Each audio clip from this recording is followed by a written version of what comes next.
تم نے دیکھا نہیں کہ جن لوگوں کو کتاب کے علم میں سے کچھ حصہ ملا ہے ان کا حال کیا ہے؟ انہیں جب کتاب الہی کی طرف بلایا جاتا ہے تاکہ وہ ان کے درمیان فیصلہ کرے تو ان میں سے ایک فریق اس سے پہلو تہی کرتا ہے اور اس فیصلے کی طرف آنے سے منہ پھیر جاتا ہے۔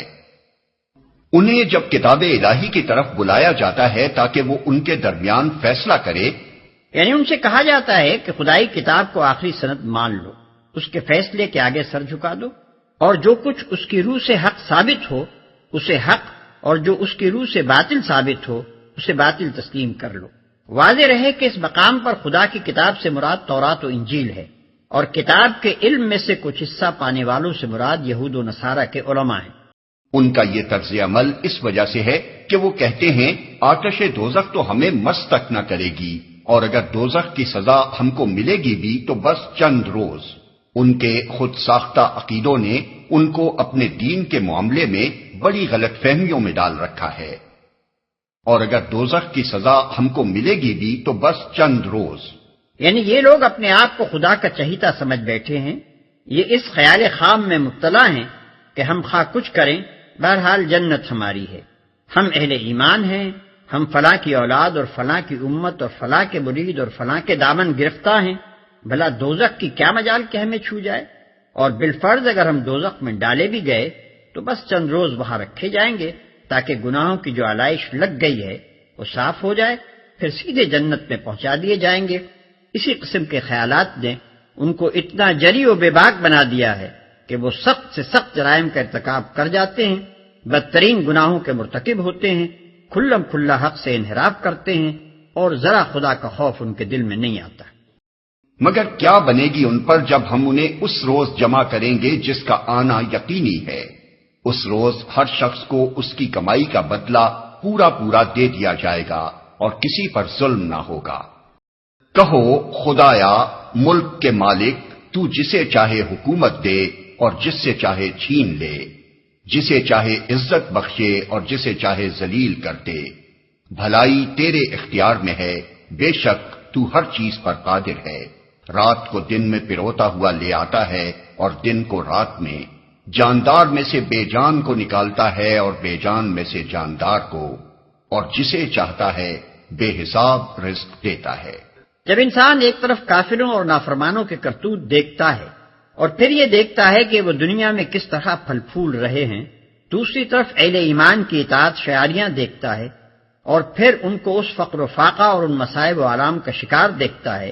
جن میں نبی صلی اللہ علیہ وسلم اور آپ کے صحابہ کرام رضوان اللہ تعالی علیہم اجمعین 3 ہجری اور اس کے لگ بھگ زمانے میں مبتلا تھے، تو قدرتی طور پر اس کے دل میں ایک عجیب حسرت آمیز استفہام گردش کرنے لگتا ہے۔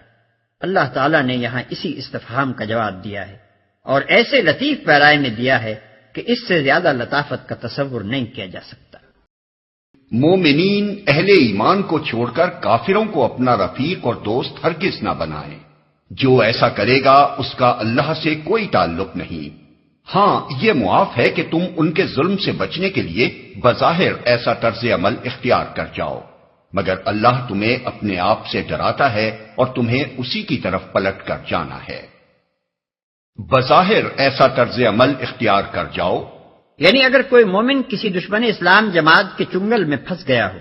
اور اسے ان کے ظلم و ستم کا خوف ہو تو اس کو اجازت ہے کہ اپنے ایمان کو چھپائے رکھے اور کفار کے ساتھ بظاہر اس طرح رہے کہ گویا انہی میں کا ایک آدمی ہے، یا اگر اس کا مسلمان ہونا ظاہر ہو گیا ہو تو اپنی جان بچانے کے لیے وہ کفار کے ساتھ دوستانہ رویے کا اظہار کر سکتا ہے، حتیٰ کہ شدید خوف کی حالت میں جو شخص برداشت کی طاقت نہ رکھتا ہو اس کو کلمہ کفر تک کہہ جانے کی رخصت ہے۔ اور تمہیں اسی کی طرف پلٹ کر جانا ہے۔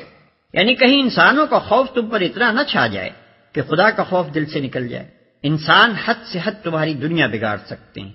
مگر خدا تمہیں ہمیشگی کا عذاب دے سکتا ہے۔ لہذا اپنے بچاؤ کے لیے اگر بدرجہ مجبوری کبھی کفار کے ساتھ تقیہ کرنا پڑے تو وہ بس اس حد تک ہونا چاہیے کہ اسلام کے مشن اور اسلامی جماعت کے مفاد اور کسی مسلمان کی جان و مال کو نقصان پہنچائے بغیر تم اپنی جان و مال کا تحفظ کر لو، لیکن خبردار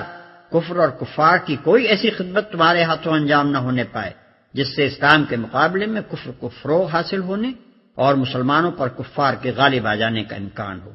خوب سمجھ لو کہ اگر اپنے آپ کو بچانے کے لیے تم نے اللہ کے دین کو یا اہل ایمان کی جماعت کو یا کسی ایک فرد مومن کو بھی نقصان پہنچایا یا خدا کے باغیوں کی کوئی حقیقی خدمت انجام دی تو اللہ کے محاسبے سے ہرگز نہ بچ سکو گے،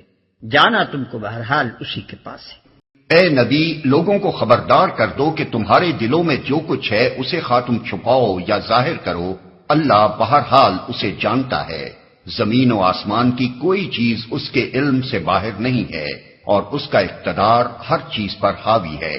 وہ دن آنے والا ہے جب ہر نفس اپنے کیے کا پھل حاضر پائے گا، خواہ اس نے بھلائی کی ہو یا برائی۔ اس روز آدمی یہ تمنا کرے گا کہ کاش ابھی یہ دن اس سے بہت دور ہوتا۔